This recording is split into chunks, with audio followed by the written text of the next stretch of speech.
Salut à tous, c'est le militant, le père fondateur de la RDMA, le porte-parole. Je viens ici pour m'adresser encore une fois de plus à Kémy Séba.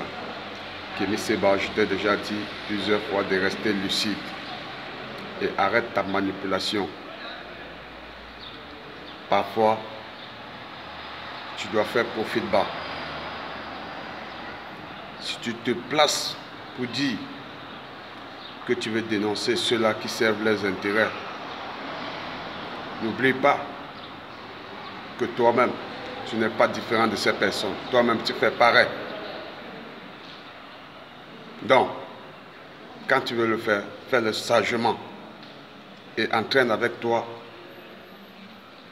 ceux qui sont aussi ignorants comme toi-même.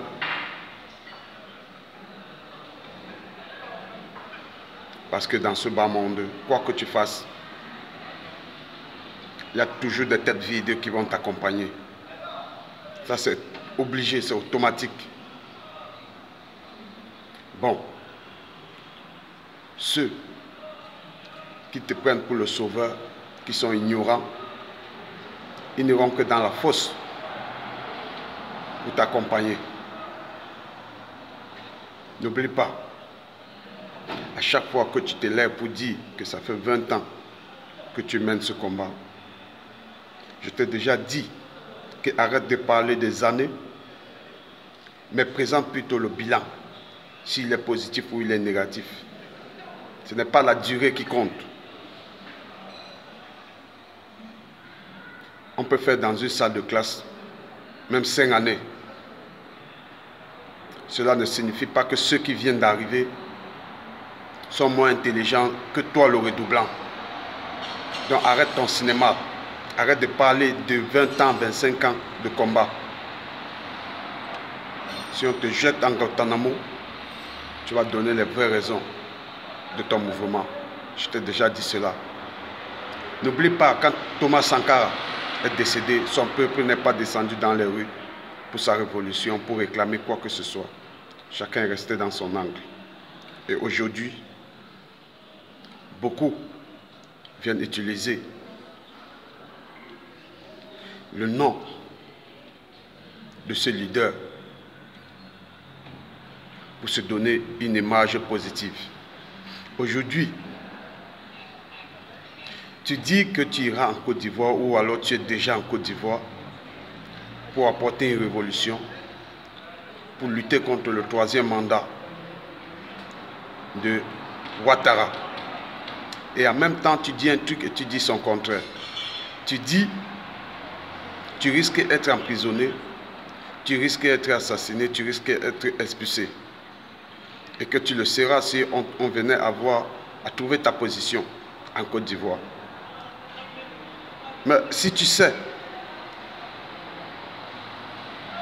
que ce qui t'a amené en Côte d'Ivoire ne pourra pas marcher, pourquoi tu es donc en Côte d'Ivoire? Pourquoi tu es allé en Côte d'Ivoire?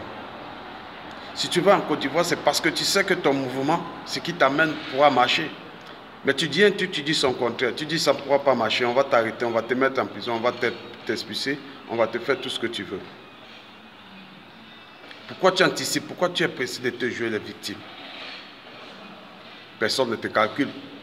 Tu te calcules toi-même. Et en même temps, tu reviens dire que toi, tu soutiens Guillaume Soro parce que il est contre la personne que toi, tu n'aimes pas. C'est parce que tu fais fausse route que tu penses que tout le monde fait fausse route comme toi. Toi, tu mènes le combat, comme tu dis, ça fait 25 ans, 30 ans. Tu n'as pas donné de bilan. Mais tu as duré comme tu voulais. Et pourtant, celui que tu combats, qui est Ouattara, lui, il a un bilan.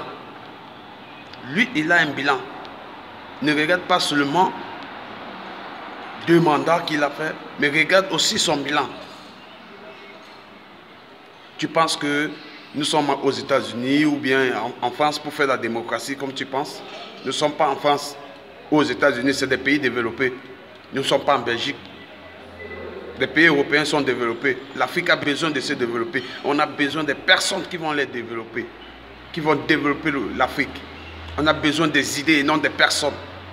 Quand tu viens soutenir Guillaume Soro, disant que Ouattara était un assassin, il a tué sa population. Et qu'est-ce que tu en penses de Guillaume Soro que tu comptes soutenir ou que tu soutiens?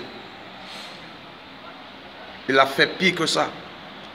Et je vais te rappeler, pourquoi est-ce que le monsieur pose sa candidature pour le 3e mandat?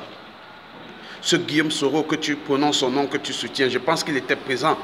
Il était le président de l'Assemblée, il était présent quand on changeait la Constitution. Il a contribué à changer la Constitution. Ça veut dire qu'il était d'accord.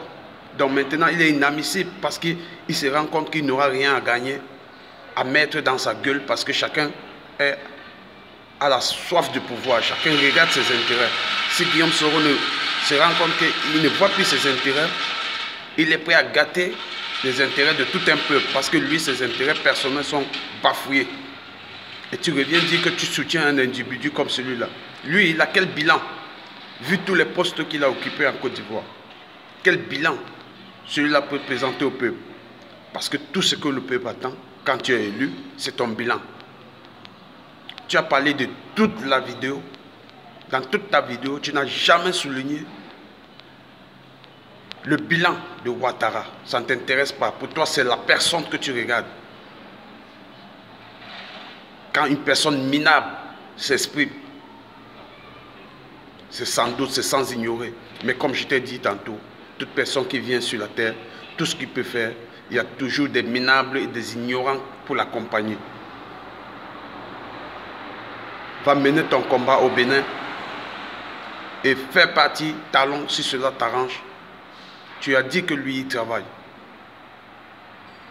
S'il travaille, qu'est-ce que tu le reproches? On a besoin de chefs d'État qui travaillent, qui apportent un plus, qui peuvent construire des routes, des hôpitaux, des écoles.